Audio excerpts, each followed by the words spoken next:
Just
very good afternoon.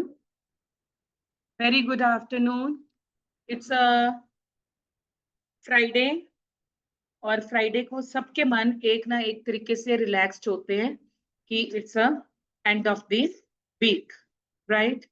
But हमने अपने मन को कैसे रिलैक्स करना है यहाँ पे कि now we have got Saturday, Sunday, and Saturday, Sunday is meant for self-study, and we are supposed to focus on our weekly covered syllabus, right? अब यहाँ पे क्या चीज है कि हमने कल के चैप्टर में, कल के लेसन में हमने क्या किया था?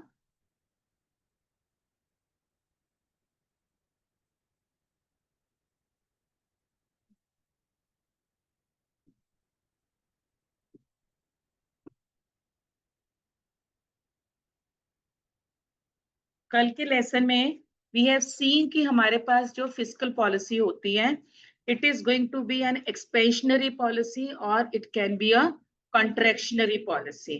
बट सबसे ज्यादा हमारे पास जो पैराडॉक्स आया था, जो कॉन्ट्राडिक्शन आई थी कि अगर गवर्नमेंट को एक्सपेंडिचर इंक्रीज करना है तो उसको टैक्स इंक्रीज करना पड़ेगा, तो tax is again lead to an inflation in the economy. तो एक्सपेंडिचर के हिसाब से अगर मैं इन सारी कंट्रोवर्सीज को छोड़ देती हूँ तो expenditure at the time of recession मेरी पॉलिसी क्या रहेगी? I need to increase the government spending at the time of recession, and at the time of inflation government expenditure is to be decreased, right? The same thing is for taxes. At the time of recession आपके ऊपर tax जो है वो हटाने हैं, आपको decline in decrease in taxes करना है। But at the time of inflation मेरे को क्या करना है, आपके ऊपर टैक्स लगाने हैं। मोटी मोटी सी ये बात बड़े सिंपल शब्दों में आपको बता दी गई थी। Online students, are you clear for these things? Yes, ma'am. Anyone has got any doubt, not only from this unit but rather from throughout chapter 7, because it's an easy chapter. बहुत ज्यादा इसमें घुमाने वाली बातें नहीं है, राइट? बट आपको इसमें से 10 on 10 भी स्कोर करना है, तो कहीं पे भी कुछ भी आपको इसमें अटक रहा है, आपको क्लियर नहीं हो रहा, so please take up your doubt. Next text is going to be for this only. Am I clear, Piyush? अब हाँ जी, हो गए जी. अब इसके बाद आपके पास क्या है, fiscal policy for long run economic growth. कल तक हमने जो स्टडी किया था, we studied about your expenditure side, we studied about your tax side. अब आपके पास क्या है कि आपके जो डेवलपिंग नेशंस हैं, यू नो कि developing nations they are working for economic growth, और जो डेवलप्ड नेशंस हैं वो किसके लिए काम करते हैं, they work for stability. So you need to ensure कि मेरे पास जो इकोनॉमिक ग्रोथ है वो किस चीज के लिए आती है. Economic growth where I am going to have an increase in per capita income. Economic growth आपको क्या बताती है, जहां पे मेरे पास per capita income में increase होता है. और economic development मेरे को क्या बताती है, जहां पर there is going to be an all round overall development. आपके पास पॉवर्टी खत्म हो रही है, अनएम्प्लॉयमेंट खत्म हो रही है, इंफ्रास्ट्रक्चर डेवलपमेंट हो रहा है, पॉपुलेशन रिड्यूस हो रही है. जब मैं इन सारे पैरामीटर के ऊपर काम करती हूँ तो what is this to be taken as economic development. Economic growth में सिर्फ मेरे पास एक पैरामीटर होता है, and what is that parameter, that is to be taken as your per capita income, और we can say your domestic income, GDP के बारे में बात करते हैं. तो जब हम fiscal policy for long economic growth करते हैं, so please out economic growth. A very important line यहाँ पे, economic growth is indispensable for sustainable development and favorable social outcomes. Indispensable का मतलब it cannot be separated. It is a compulsory organ of my life जिसके बिना कोई भी चीज possible. Sustainable का मतलब future, कि I am going to grow, but I am going to grow considering कि मेरे पास फ्यूचर जनरेशंस आर सेफ. तो favourable social outcomes, favourable social outcomes का मतलब क्या है कि मेरे को मैक्सिमम कलेक्टिव वांट्स को सेटिस्फाई करना है. तो डिमांड साइड फिस्कल पॉलिसी क्या कर रहा है, stimulate aggregate supply, can not produce long run economic. आपको पता है हम अपने सप्लाई को कब इंक्रीज कर सकते हैं,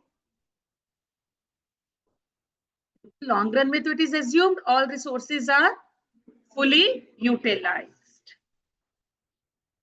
चाहे आपका शॉर्ट रन है चाहे आपका लॉन्ग रन है, हम सबको एक चीज तो अपने दिमाग में रखनी है, माइक्रो लेवल के ऊपर भी और मैक्रो लेवल के ऊपर भी, that my resources are going to be limited with me.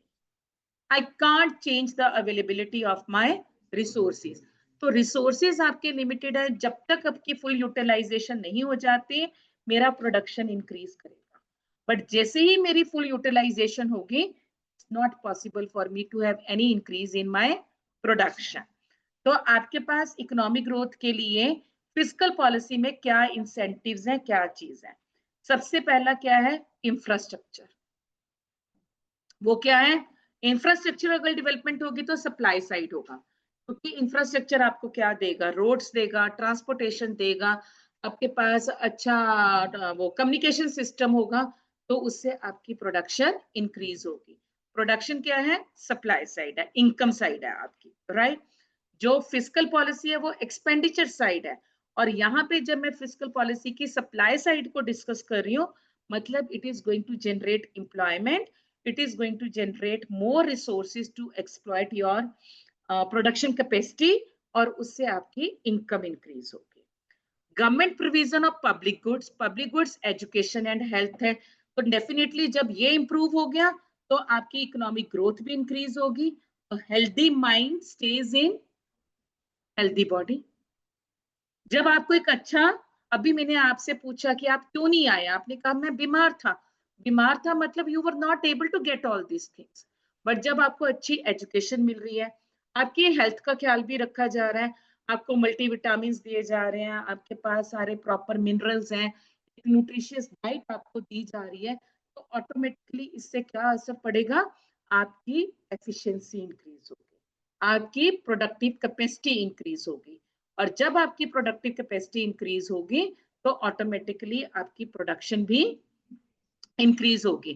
Tax का क्या कह रहा है, third point, it can have a negative और अ पॉजिटिव, डिपेंड्स अपॉन कि आपने क्या करना है, आपने सेविंग्स लेके आनी है या इन्वेस्टमेंट लेके आनी है। इनोवेशन के लिए हेल्प है एंड सब्सिडीज है, राइट जी। अब इसके बाद आपके पास आ जाता है fiscal policy for the reduction of income and wealth. सबको पता है इसके लिए मेरे पास सिर्फ एक ही टारगेट है, और वो टारगेट क्या है, progressive target, progressive taxation system. Which method we are going to follow, progressive. Progressive क्या चीज है, where I am going to impose the tax as per the system of ability to pay. You may note it down, I am going to impose taxes as per ability to pay. More the income, more the tax. और India का जो, यहीं पे मेरे से please समझ लो, आपके पास दो तरीके के टैक्स हैं, एक है डायरेक्ट टैक्स और एक है इनडायरेक्ट टैक्स। टैक्स है टैक्स ऑन इनकम और इनडायरेक्ट टैक्स है टैक्स ऑन कमोडिटी।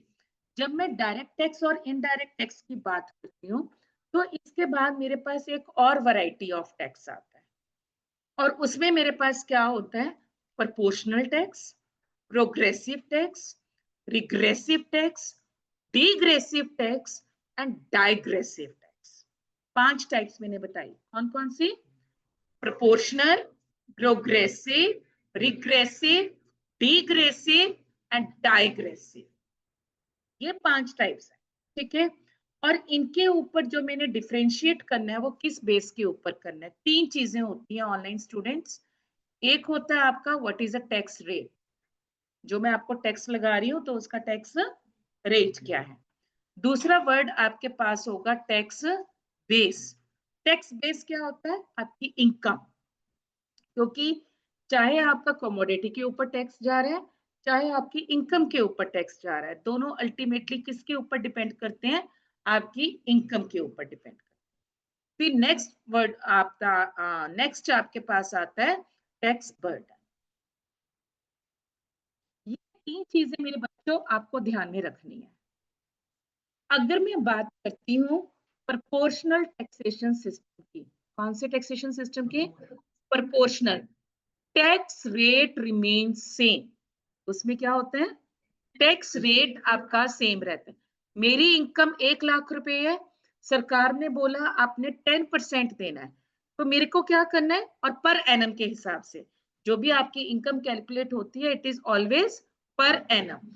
तो 10% I will pay as per 1 lakh.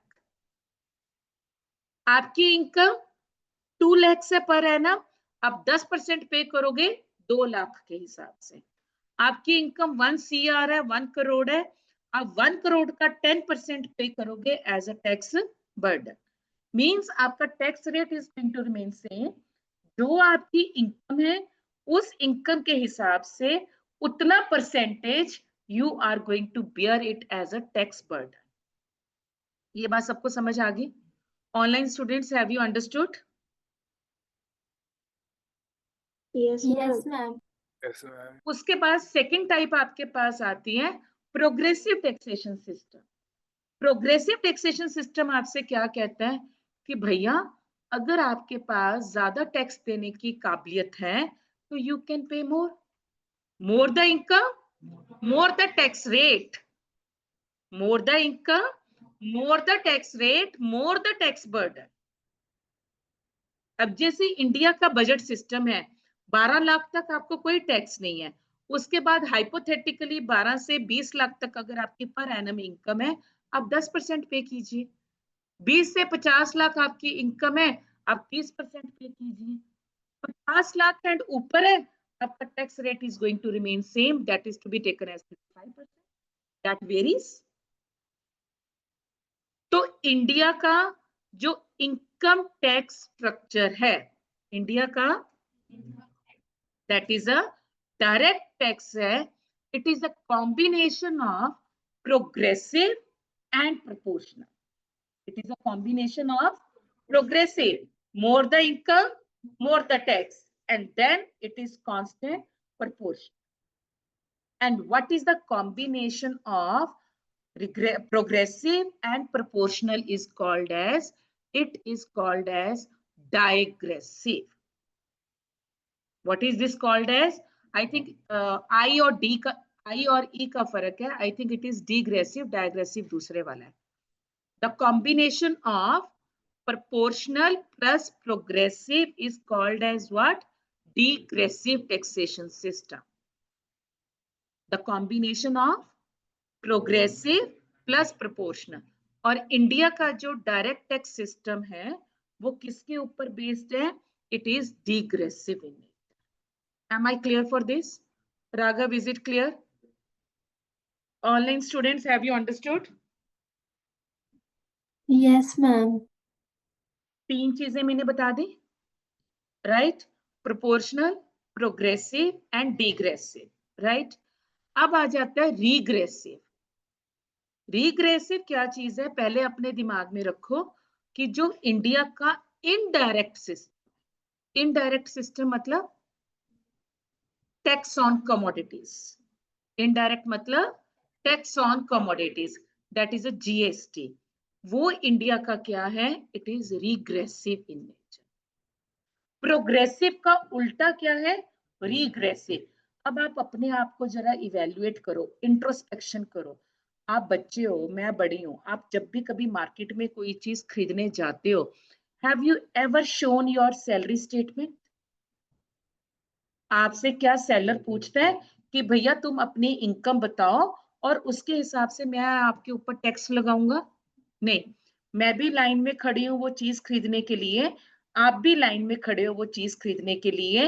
मेरे पास इनकम नहीं है, आपके पास इनकम है, बट हम दोनों के ऊपर जो टैक्स रेट है वो क्या पड़ेगा? सेम पड़ेगा. एक के लिए वो लग्जरी है, एक के लिए नेसेसिटी है, बट सेलर के लिए तो इसका कोई मतलब है ही नहीं है. सेलर के लिए तो एवरी गुड इज सेम. तो आपके पास, अगर आप भी लैपटॉप खरीद रहे हो, मैं भी लैपटॉप खरीद रही हूँ, मेरी इनकम 1 लाख रुपए है, आपकी इनकम 20 लाख रुपए है, और लैपटॉप के ऊपर टैक्स 10% है, तो उसका बर्डन किसके ऊपर पड़ा? मेरे ऊपर पड़ा. More burden on the low income group. I will not say that more burden on the poor section. No. यहाँ पे स्टेटमेंट क्या आएगी? More burden on a low income group. तो इंडिया का ये जो जीएसटी सिस्टम है, it is based upon which principle? It is based upon regressive taxation system. Am I clear for this? Any doubt? अब यहीं पे अगर आपका ये regressive taxation system extreme case में हो जाता है, एक्सट्रीम केस मतलब आपकी नेसेसिटीज, एलपीजी के ऊपर गवर्नमेंट ने बहुत ज्यादा टैक्स लगा दिया, या आपके पास basic food, shelter and clothing है जो आपके सर्वाइवल के लिए जरूरी है, उनके ऊपर आपके पास ऐसा टैक्स बर्डन आ रहा है, तो the extreme form of regressive taxation system is called as a digressive taxation. Regressive एक कॉमन प्रैक्टिस है, बट जब वो हदें पार कर देते हैं, एक्सट्रीम फॉर्म हो जाती है, तो वो सिस्टम आपका कौन सा बन जाता है? डाइग्रेसिव. डिग्रेसिव और डाइग्रेसिव में सिर्फ डी और आई का फर्क है. Are all this 5 clear? Am I clear? Any explanation? No. तो आपके पास ये प्रोग्रेसिव हो गया जी. उसके बाद उनका नेक्स्ट सेंटेंस क्या है? Indirect taxes can be differential. अभी आप सबने देखा 2025 में which reforms are being introduced? GST reforms. 18% वाली बेसिक जो हमारी क्लास थी, कई जगह के ऊपर हमने उसको क्या कर दिया? खत्म कर दिया। और जो चीजें एक जनरल कंजम्पशन के पर्पस के लिए थी कि ये चीज has to be used by the lower section and this thing has to be used by the upper section, तो उसके ऊपर मैंने अपनी जीएसटी लेवल को क्या कर दिया, कम कर दिया। But the goods which were exceptionally meant for whom, for the richer class, luxurious item थी, वो 100% श्योर था कि ये आइटम लोअर सेक्शन यूज कर ही नहीं सकता, उसके ऊपर मैंने जीएसटी को चेंज नहीं किया। तो इनकम टैक्स क्या डिफरेंशियल है कि is it to be taken as a luxury, is it to be taken as a necessity, तो उसके हिसाब से इट वेरीज। नेक्स्ट क्या है आपका, अ careful planning for public expenditure redistribution है, तो उसके लिए आपके पास ऑब्वियसली क्या आएगा, पॉवर्टी एलिवेशन प्रोग्राम्स। आपने देखा कि आपके पास एम्प्लॉयमेंट का प्रोग्राम है 100 days minimum guarantee programme. What is this 100 days minimum guarantee programme, कि आप पढ़े लिखे हो, you are capable to get a job, but आपको जॉब नहीं मिल रही है। आपको याद है जब हमने नेशनल इनकम किया था तो उसमें एक ट्रांसफर पेमेंट हमने डिस्कस की थी, अनएम्प्लॉयमेंट अलाउंस, बेरोजगारी भत्ता। वो क्या चीज है, that is your to bring the equality, कि भैया जो जॉब कर रहे हैं और जो जॉब नहीं कर रहे हैं उनको तो कुछ ना कुछ तो सर्वाइवल के लिए देना है ना, तो गवर्नमेंट उसमें आपको देती है। या नहीं आपको काम पता है, आपको मेरे पास मैक्रो इकोनॉमिक्स का सबसे बड़ा जो इकोनॉमिस्ट है वो कौन है, प्रोफेसर केन्स है। और केन्स क्या कहता है, केन्स की भाषा में बेरोजगारी को दूर करने का सबसे बढ़िया तरीका उसने आपको क्या दिया था, क्योंकि बेरोजगारी आज की तो है नहीं है, ये तो क्रॉनिक प्रॉब्लम है, हमेशा से चलती आई है। वो कहता है इसमें प्रॉब्लम क्या है, आपको बेरोजगारी दूर करनी है ना, अनएम्प्लॉयमेंट दूर करनी है, 100 बंदे बुलाओ, उनको बोलो कि यहाँ पे आके गड्ढा खोदे, डिग द अर्थ, आप होल करें जमीन के ऊपर, ठीक है, 2 घंटे के लिए उनको काम मिल गया, राइट, वेजेस दे दो। अगली बारी फिर 100 बंदे बुलाओ, अब उनको ड्यूटी दे दो to fill that hole. Exactly, तभी तो वो सक्सेसफुल नहीं हुआ, प्रोडक्टिव नहीं हुआ। बट ये जो आपका कहते हैं ना खाली दिमाग शैतान का दिमाग, तो आपको केन्स ने एक सिंपल सॉल्यूशन क्या दिया कि क्योंकि उस टाइम के ऊपर प्रोडक्टिव एक्टिविटीज नहीं थी इतनी, वो कहता है 100 बंदों को बुलाओ और गड्ढा खुदवाओ, और 100 बंदों को बुलाओ कि गड्ढा वो फिल कर दे, right. But this is not a successful approach. But अब इसको हमने ऐसे नहीं किया, तो गवर्नमेंट क्या कहती है कि जो अनएम्प्लॉयड है वो फ्रस्ट्रेटेड माइंड है, तो आपको हमने 100 डेज मिनिमम प्रोग्राम योजना शुरू करते हैं, या आप कहते हैं हम आपको प्रोग्राम देते हैं FWT। What is FWT? Food for work programme. आप काम कीजिए, उसके बदले में मैं आपको क्या दूंगी, खाना दूंगी। So these are the poverty elevation programs। और सब्सिडाइज्ड मेडिकल केयर इंफ्रास्ट्रक्चर आपके पास आ रहा है, सोशल सिक्योरिटी स्कीम्स आ रही हैं, सब्सिडाइज्ड प्रोडक्शन है, पब्लिक गुड्स है, and strengthening of what, your human capital. इसके लिए सबसे बड़ा लास्ट पॉइंट के लिए सबसे बड़ा जो अभी पॉइंट उठाया गया है, that is a new education policy. आपकी न्यू एजुकेशन पॉलिसी किसकी तरफ टारगेट कर रही है, to have human capital as well as to have human capital formation. Choice of progressive taxation system with the high marginal taxes may act as a strong deterrent to work, save and invest. So tax structure has to be carefully framed. अब last, I think it's not a last, इसके बाद अभी और भी types भी हैं, okay? Yes, yes, I remember. Limitations of fiscal policy. Very important point.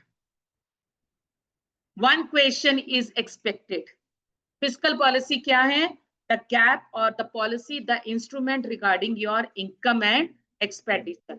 और सबसे बड़ी प्रॉब्लम इसकी क्या है, that is to fill the gap between income and expenditure। You identify, this is my problem, I keep on lingering my targets।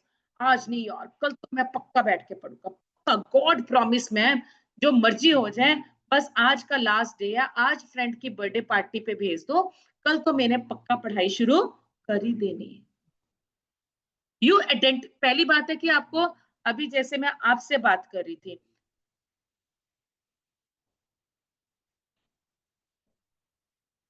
Offline student से अभी मैं बात कर रही थी, they are not able to diagnose their problem, कि ma'am हम मेहनत कर रहे हैं बट फिर भी कहीं ना कहीं हमारा एक दो नंबर कट रहे हैं। तो सबसे पहली प्रॉब्लम क्या है? डायग्नोज करना बीमारी का। डॉक्टर दवाई तभी देगा ना आपको, डायग्नोज करना। दूसरा ट्रीटमेंट क्या है आपके पास कि बीमारी डायग्नोज होगी, कहाँ जाना है फिर? डॉक्टर के पास जाए कि मेरे को बीमारी का पता चल गया, अब मेरे को एफर्ट करना है, कहाँ जाना है? डॉक्टर के पास जाना है। अब डॉक्टर के पास चलेगी, एफर्ट हो गया वो, अब डॉक्टर ने मेरे को दवाई लिख भी दी, तीसरा काम क्या है? उस दवाई को खाना। तो you have a different stages. तो यहाँ पे भी फिस्कल पॉलिसी में इनकम और एक्सपेंडिचर में सबसे पहला लैग का मतलब क्या होता है? Gap, time gap. सबसे पहला आपके पास क्या आया? That is to be taken as a recognition lag. You are not able to understand कि मेरी इकोनॉमी की बेसिक प्रॉब्लम क्या है, because it is a very complicated thing, specially for India जो कि सेक्युलरिज्म कंट्री है, मल्टी रिलीजन कंट्री है, democracy है, everyone has got the right to speech. तो आपके पास यहाँ पे सबसे बड़ी प्रॉब्लम आती है रिकॉग्निशन। एक बार रिकॉग्नाइज हो गया, the second problem is to be taken as a decision lag. The government has to evaluate the possible alternative policies. ये प्रोजेक्ट मैं शुरू करूं, ये ना करूं, करूं तो कैसे करूं?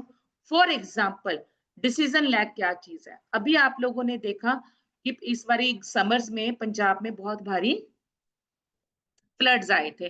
अब लोगों ने क्या किया? लोगों ने उसकी इवेल्युएशन करनी शुरू कर दी, राइट? और लोगों ने इसका डिसीजन क्या किया अल्टीमेटली, कि ये जो डैम्स बनाए गए थे, these dams were being made as per the research work done by foreigners, but those foreigners failed to identify the Indian climatic conditions. बाहर की कंट्री में रेन साल में एक बार ही आती है, मतलब इट इज नॉट फ्रीक्वेंटली, और इंडिया में रेन तो हर 2 महीने बाद आती है, राइट? तो ये एक एग्जांपल दे रही हूं मैं आपको कि दिस टाइम जब इतने फ्लड्स आए तो डीप स्टडी के बाद ये एनालिसिस हुआ कि ये डैम बनाना वाज अ गलत प्रोजेक्ट। 55 इयर्स के बाद हम उस डैम को क्या बोल रहे हैं? गलत बोल रहे हैं। अब ये डिसीजन लैग जो अभी नहीं हुआ, उसके सारे पॉजिटिव पॉइंट्स, उसके सारे नेगेटिव पॉइंट्स, सारा इवेल्युएट करना, उसको उसको सारा पोस्टमार्टम करना, तो उसमें वो प्रॉब्लम निकल जाती है और डिसीजन आपका अभी तक होता नहीं है। थर्ड आपके पास आ गया इम्प्लीमेंटेशन। रिकॉग्निशन हो गया, डिसीजन हो गया, उसको एग्जीक्यूट करना, इम्प्लीमेंटेशन। और इसके ऊपर तो एक बहुत बड़ा जोक भी बना हुआ है कि बजट में आपके पैसे भी अप्रूव हो गए, प्रधानमंत्री ने आके उसका फाउंडेशन स्टोन भी रख दिया, 5 साल भी निकल गए, वो स्टोन वैसे का वैसे ही पड़ा है, वो टस से मस नहीं हुआ। क्यों? क्योंकि उसके बाद के उसके ऊपर कोई काम ही नहीं हुआ, वो स्टोन ही इतना हैवी था कि कोई उसको उठा ही नहीं पाया, पैसा भी गया, लेबर भी गई, बट वो प्रोजेक्ट वहीं का वहीं बरी हो गया, उस स्टोन के नीचे दब जाता है। तो what is this? Implementation lag. Last one is impact lag. The impact lag when the outcomes of the policy are not visible for some time. आपने पॉलिसी रिकॉग्नाइज भी कर ली, अपना एग्जीक्यूट भी कर दिया, बट उसका असर क्या पड़ेगा वो हमें नहीं पता चलता। So you have to keep in mind fiscal policy की लिमिटेशन में मेरे पास 4 लैग्स हैं, और ये 4 लैग्स ये चीज है, इसको आपने कभी भी मिस नहीं करना। उसके बाद और कोई इसमें इंपॉर्टेंट नहीं है। Supply side economists are of the opinion that certain fiscal measures will cause disincentive, increase in the tax, adversely affect the, ये बहुत बड़ी पॉइंट आपके साथ डिस्कस हो चुका है। अब आपके पास आ गया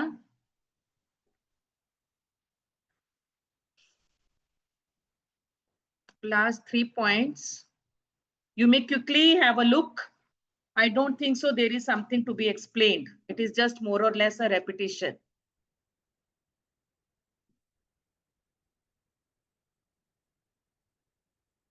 Are you all comfortable? आगे जा सकते हैं हम? Who said this? Quickly read करो. Deep read नहीं करना, just एक overview लेना है.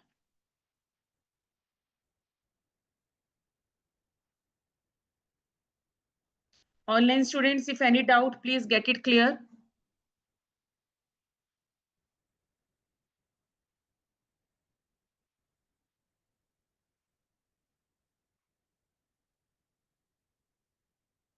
I believe so. It's clear. चलो आगे Piyush ji, with your permission, due permission. अब next आगे जी आपका crowding out effect. ये crowding out effect आपको पता है क्या होता है?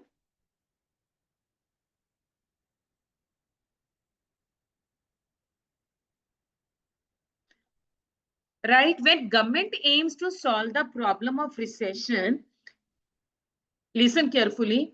When the government aims to solve the problem of recession with an expansionary fiscal policy, आप सबको पता है कि रिसेशन के टाइम के ऊपर हम कौन सी पॉलिसी लेते हैं? We take an expansionary fiscal policy. It will resort to increase in expenditure or reduction in taxes. क्योंकि expansion है ना, तो expansion में क्या होगा? या तो गवर्नमेंट एक्सपेंडिचर इंक्रीज होगा या आपके टैक्सेस कम हो जाएंगे. The government runs a budget deficit as income decreases and expenditure increases. The budget deficit, which is the difference between government expenditure and tax revenue, वो अब फाइनेंस होगा. किसके through? Through borrowings. Okay. The government adds to the national debt by issuing long-term current-bearing bonds and use of the proceeds to finance the deficit. ये बात समझ में आई? क्योंकि income और एक्सपेंडिचर के बीच में गैप आ गया और उस गैप को मैं बोरिंग्स के साथ क्या कर रही हूँ? फिल करने की कोशिश कर रही हूँ. Substantial government borrowing in the credit market tends to reduce the amount of funds and pushes the interest rates up. जितना भी पैसा था मार्केट में वो किसने यूज कर लिया? गवर्नमेंट ने यूज कर लिया, बोरो कर लिया उसने. मार्केट में क्या रहा? एट अ टाइम तो सप्लाई ऑफ मनी कम होगी, तो जो बाकी बंदे हैं जिनको लोन चाहिए, अगर मनी की सप्लाई कम होगी तो उसकी कॉस्ट क्या हो जाएगी? इंक्रीज हो जाएगी. Because maximum of the money, available money, has been borrowed by whom? By the government. So very less is being left for private. तो मार्केट में प्राइवेट क्यों बोले? मार्केट में बहुत थोड़ा बचा, और जो थोड़ा बचा उसकी कॉस्ट क्या होगी? इंक्रीज होगी. दिवांशु ये बात समझ में आई? पक्का? ये हाथ में ऐसे रख के करके अगर हाथ में पेन पकड़ लो तो शायद ज्यादा एक्टिव हो जाओगे. हायर इंटरेस्ट रेट क्या करेगा? आपकी बोरिंग कैपेसिटी को कम कर देगा, क्योंकि मनी जो है वो एक्सपेंसिव बन गया है, तो you will not take loans. ठीक है. एंड क्योंकि आपको पता है कि आपकी कंजम्पशन भी और आपकी इन्वेस्टमेंट भी वो किसके ऊपर डिपेंड करती है? इंटरेस्ट रेट के ऊपर डिपेंड करती है. An increase in the size of government spending during recessions will crowd out private spending in an economy. In other words, spending by the government in an economy replace किसको कर देगा? Private, as the latter is said to be crowded. Latter मतलब बाद वाला मैंने क्या कर दिया? उसको खत्म कर दिया. The effectiveness of expansionary fiscal policy. Fiscal policy का टारगेट क्या था? किसको इंक्रीज करना था? एग्रीगेट डिमांड को या एग्रीगेट सप्लाई को? एग्रीगेट डिमांड को. तो वो क्या कह रहा है? Please check out this line. Effectiveness of expansionary fiscal policy in stimulating aggregate demand will be diminished to a great extent. क्योंकि मार्केट का सारा पैसा किधर चला गया? गवर्नमेंट के पास चला गया.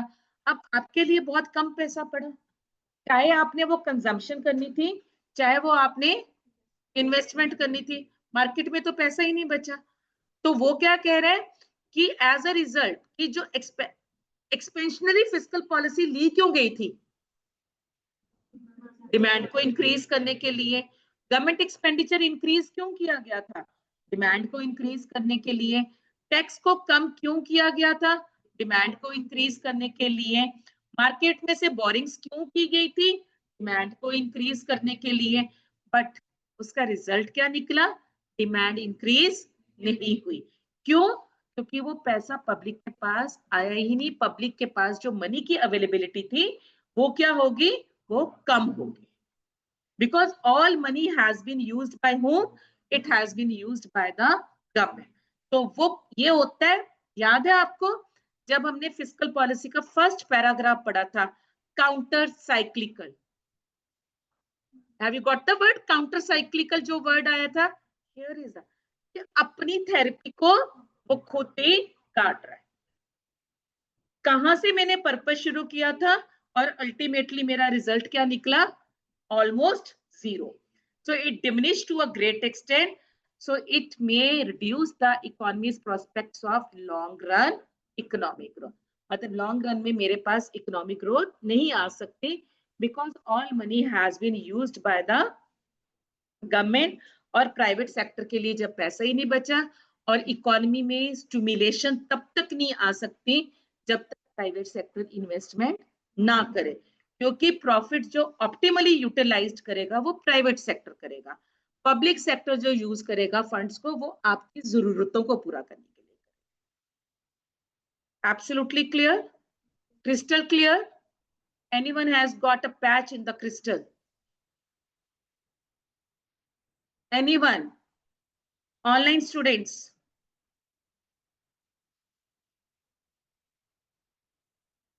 Am I clear online? Yes, ma'am. However, during deep recessions, ये जो चल रहा है एक नॉर्मल रिसेशन चल रहा है। डीप रिसेशन मतलब कि हम उसमें पूरी तरीके से घुस चुके हैं, क्रॉनिक बन चुका है। क्रॉनिक का मतलब क्या होता है?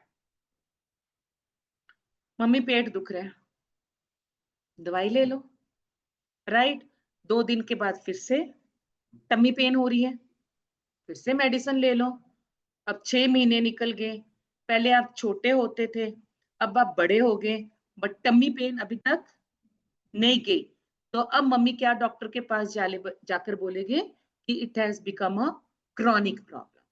क्रॉनिक मतलब इनहेरिटेड नहीं होता आपके साथ, ये आपके पास जेनेटिकली चलता जा रहा है, जनरेशन टू जनरेशन। नो, वो एक टाइम के ऊपर पैदा होती है और फिर वो लंबे समय तक अपने पास आपको रखती है।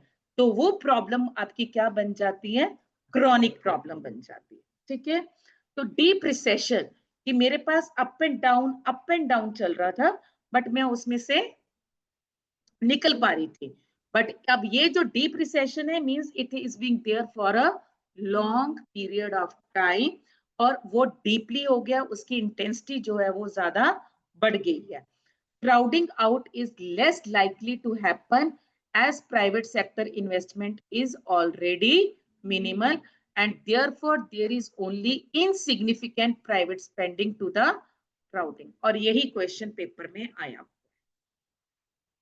Crowding out effect means significant public spending और इनसिग्निफिकेंट प्राइवेट स्पेंडिंग। तो क्राउडिंग आउट में क्या है? Private spending will become insignificant. और इस लाइन का मतलब क्या बना डीप रिसेशन में?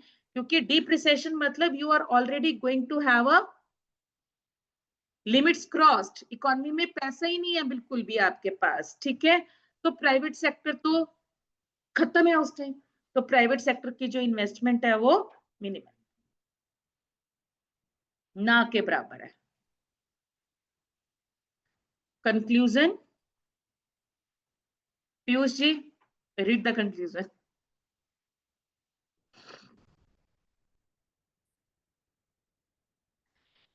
Well designed and timely fiscal responses are necessary for the economy which is going through the stages of recession or inflation.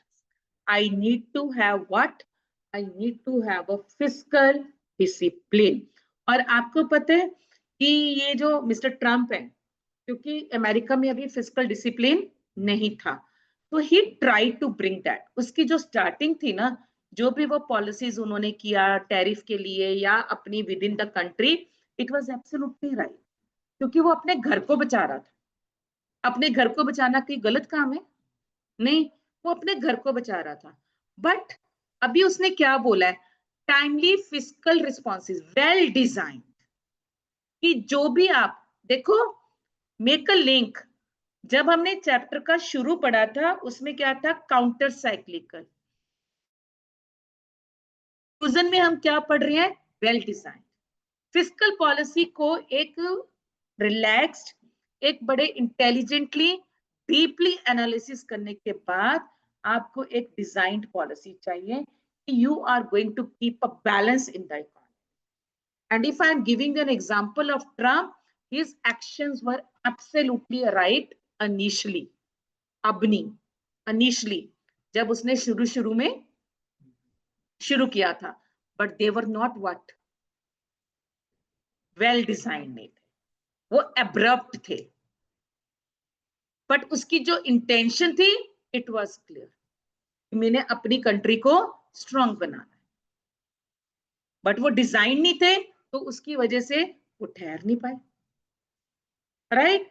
तो फिस्कल पॉलिसी की जितनी भी हमने कंट्रोवर्सीज पढ़ी हैं, इनको मिनिमाइज करने के लिए क्या है कि I need to have a clear picture in front of me कि what is the need of my economy. मेरी इकोनॉमी को क्या चाहिए, मेरी इकोनॉमी की सबसे बड़ी स्ट्रेंथ क्या है और मेरी इकोनॉमी की सबसे बड़ी वीकनेस क्या है. पर्पस एक है, पर्पस आपके पास रिच इनकम डिस्पैरिटी को दूर करना है, रीजनल डिस्पैरिटीज को दूर करना है और ultimately economic growth and economic development लेकर आनी है. During the period of recession, when there is an ideal productive capacity, an increase in aggregate demand will increase the output without changing the level of prices. But if the economy is already functioning at full employment, an expansionary fiscal policy will exert pressure on the prices to go up and will have no impact on the output. Please note down this thing. Already कहाँ गया वो line? At full employment. ये full employment को circle करो. Full employment का मतलब क्या हुआ? When the economy will be at full employment? No.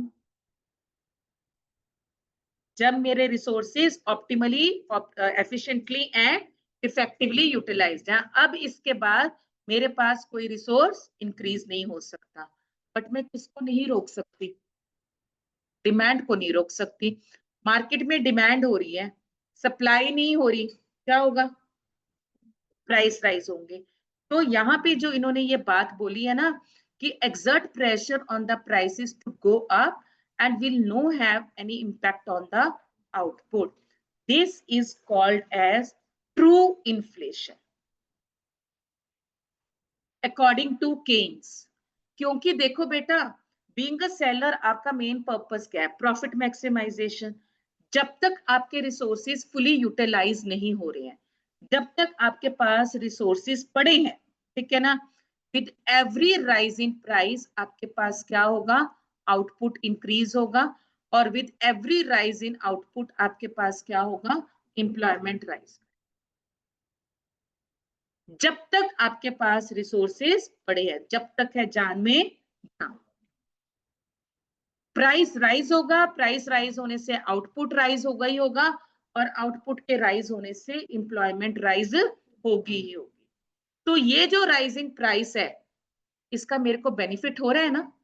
क्या बेनिफिट हो रहा है? प्रोडक्शन भी इंक्रीज हो रही है और एम्प्लॉयमेंट भी इंक्रीज हो रहा है. अल्टीमेटली मेरे को अचीव क्या करना है? Full employment. तो it is good for my. मैं क्यों रोकूंगी? मैं इस प्राइस राइज को क्यों रोकूंगी? ये तो मेरे लिए अच्छा है ना. मेरा बच्चा शरारत कर रहा है, राइट? बहुत शरारत कर रहा है, बट वो शरारत के साथ साथ मेरे को मार्क्स भी लाके दे रहा है, तो मेरे को क्या ऑब्जेक्शन होगा? कोई भी नहीं ऑब्जेक्शन होगा. सेम सिचुएशन यहाँ पे.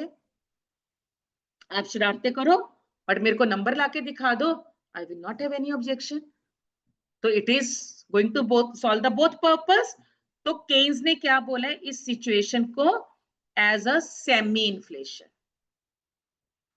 which is to be considered as a good for the economy. Semi inflation है, ये good है, nobody will have an objection for this. But जब मैं full employment पे पहुंच गई, यहां पे पहुंच गई हूं, my all resources are fully utilized, फिर क्या होगा? There will be a demand तो rise करेगी, डिमांड राइज करेगी तो क्या राइज होगा? प्राइस राइज होगा.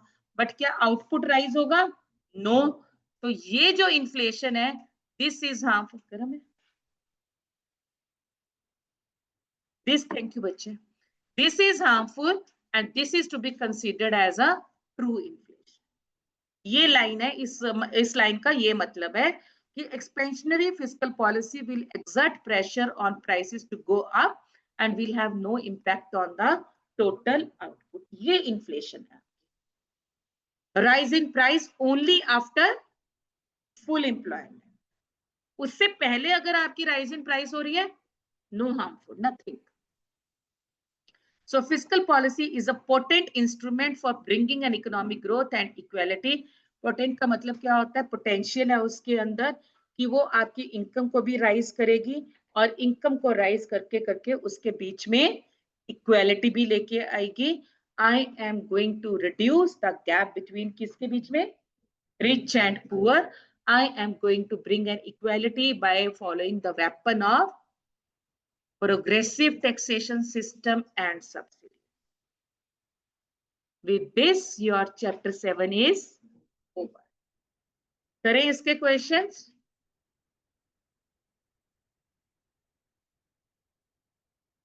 चलो जी. First question, Piyush bhai.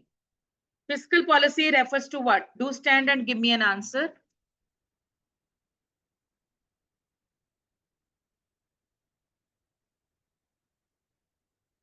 Why not B? अगर उन्होंने A and B दे रखे है, नहीं and B है मेरा ख्याल से इन्होंने.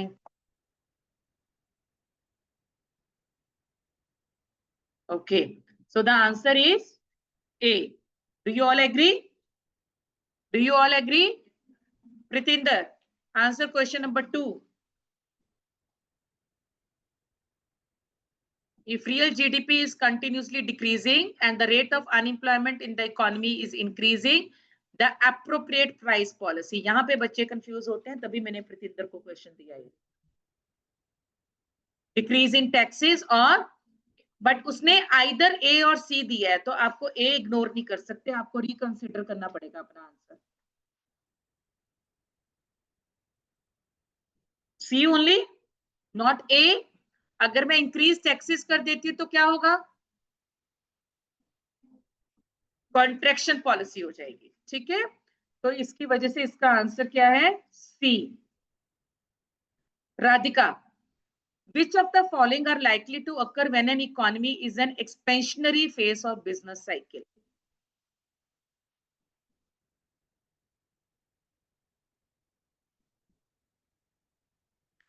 आपके पास expansionary phase of business cycle है. Rising unemployment, falling unemployment, rising inflation, deflation, क्या होगा आपके पास? हाँ, ए, ई एंड जी. मैं तो कंफ्यूज हो गई थी, आपने आंसर भी दे दिया. थोड़ा जस्टिफाई नालायक हूं, समझा दो.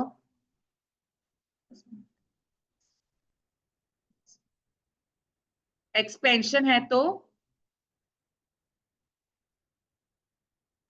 रिसेशन है तो एक्सपेंशन है.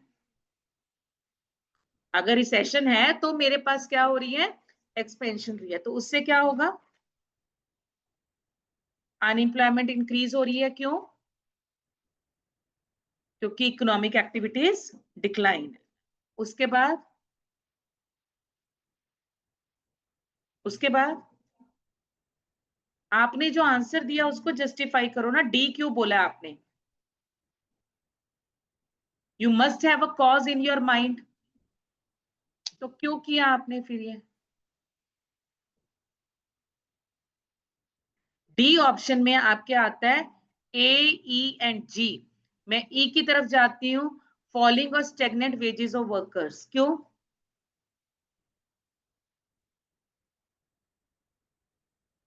नहीं, रिसेशन होगा तो क्या नहीं होगा? डिमांड नहीं होगी तो क्या नहीं होगा? एम्प्लॉयमेंट नहीं होगी तो क्या नहीं होगा? प्रोडक्शन नहीं होगी। प्रोडक्शन नहीं होगी तो I will not have a demand for workers. जी क्या कह रहे हैं? Falling tax revenue. Tax revenue क्यों कम किया जाएगा, हो जाएगा सॉरी? क्योंकि रिसेशन है, इकोनॉमी के पास पैसा नहीं। राइट जी। इसके अलावा कोई और ऑप्शन? डी सब मार रहे हो? नहीं, आपके लिए क्या है बोलो? बी। चलो अब हम बी देख लेते हैं। मेरे को क्या पता, जो कहोगे जिधर भाव ज्यादा डालोगे मैं तो उधर चली जाऊंगी। चलो जी। अब how many of you are with D? आप किसके साथ थे? आप डी, मैंने सोचा मैंने सुना ठीक ना। डी के साथ कोई नहीं है? वो तेरे दी तिवारी जी हैं बस। आप भी हो? ऑनलाइन स्टूडेंट्स डी के साथ सिट डाउन बच्चे। डी के साथ कितनी वोट्स है? पीयूष, नवजोत, डी के साथ कितनी वोट्स हैं? किसी की नहीं है? ओके। 3 वोट्स मेरे पास आ चुके हैं। तपिंदर डिसाइड कर लो किधर हो। डी के साथ है? How many of you are with B? Many are with B. ओहो, इसमें तो मेरी वोट का भी नहीं कोई फायदा होगा, मेरी वोट तो बेकार हो जाएगी इसमें, क्योंकि मेजोरिटी तो ऑलरेडी जीत चुकी है। जस्टिफाई कोमल। शाबाश। वाई?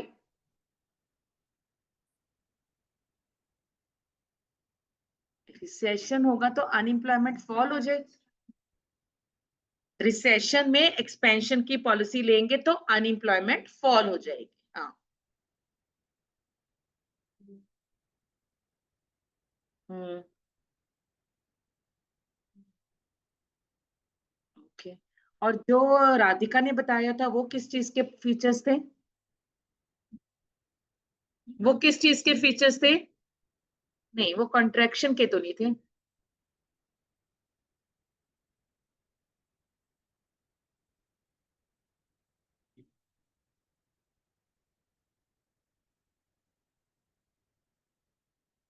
नहीं, expansionary phase of a business cycle तो वो पॉलिसी तो वही है ना।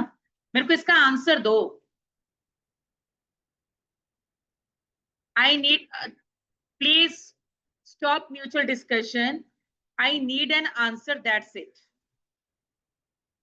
एक मेरे पास बी का ऑप्शन आया है, एक मेरे पास डी का ऑप्शन आया है। Anybody else? Anybody else? आप किसके साथ हो?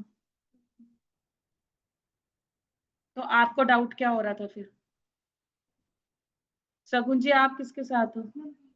तो आपको क्या डाउट हो रहा था? All are with B? पीछे से देख के।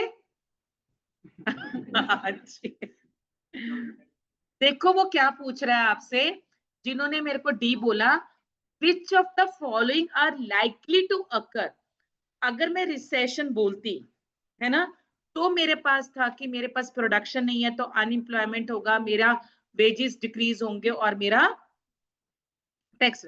बट वो क्या पूछ रहा है, वो एक्सपेंशन फेज पे पूछ रहा है। वो एक्सपेंशन एक्सपेंशन, चाहे मैं बिजनेस साइकिल के पॉइंट ऑफ व्यू से जाऊं, चाहे मैं फिस्कल पॉलिसी के पॉइंट ऑफ व्यू जाऊं, बट रिसेशन आपको क्या शो करता है? रिकवरी शो करता है। रिसेशन आपको क्या शो करता है? रिकवरी शो करता है। और रिकवरी में मेरे को जो पैरामीटर, मेरा बुखार मेरा डाउन होना चाहिए तो बुखार मेरा नीचे जाएगा, और जो चीज इंप्रूव होनी चाहिए वो इंप्रूव। उन्होंने लाइकली टू अकर बोला है। Likely to occur when an economy is in, मतलब इकोनॉमी किस में है? इकोनॉमी एक्सपेंशनरी फेज में। एक्सपेंशनरी फेज मतलब मैं रिकवरी में हूं। Am I clear to all? किसी के दिमाग में जो भी शक शुक था सब निकल गया? चल भाई, fourth question, who will answer? Tiwari ji. During recession, the fiscal policy of the government should be directed towards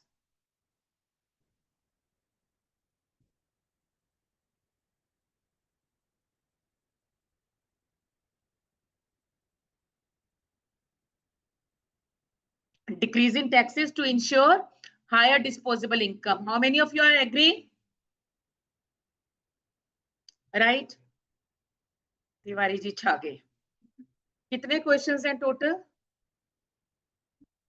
22 हैं.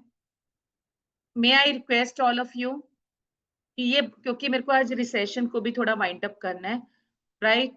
ये 20 रिग्रेशन रिग्रेशन ये 22 के 22 क्वेश्चंस जस्ट ब्लाइंडली टिक नहीं करने हैं. You should have a economic logic in your mind कि अगर मैं इसको क्रिटिसाइज कर रही हूँ, अगर मैं इसको एलिमिनेट कर रही हूँ, तो why I am eliminating. Each one of you should have a reason with you to eliminate. Okay? Tomorrow नहीं, either Sunday or Monday, I will declare when I am going to take a test from chapter 7. But उससे पहले I am going to ask you questions. So please revise the whole unit and do these 22 questions. कहीं पे भी आपको 1% doubt होगा, drop a message. Okay?